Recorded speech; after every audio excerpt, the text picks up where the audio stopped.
腐竹先用清水泡发，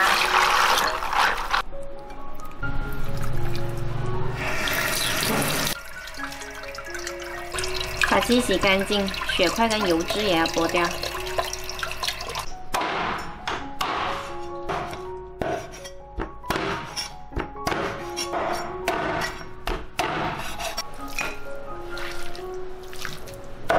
再来切葱段跟姜丝，加到鸡肉里面，然后来调一下味，加入2勺生抽、2勺蚝油、一点点盐，还有1勺淀粉，然后抓均匀。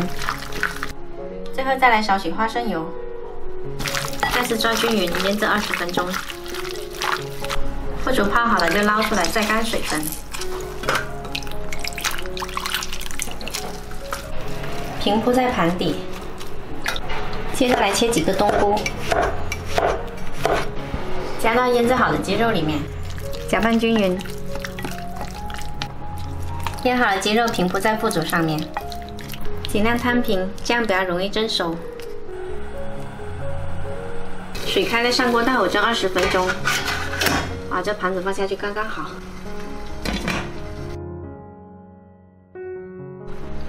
好啦，时间到，鸡肉蒸熟啦。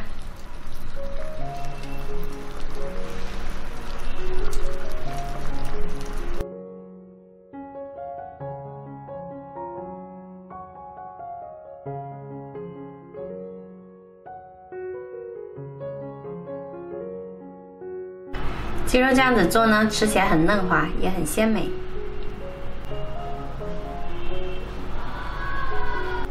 这里面的腐竹呢，吸足了鸡肉的香，吃起来特别过瘾。喜欢的话可以试一下哦。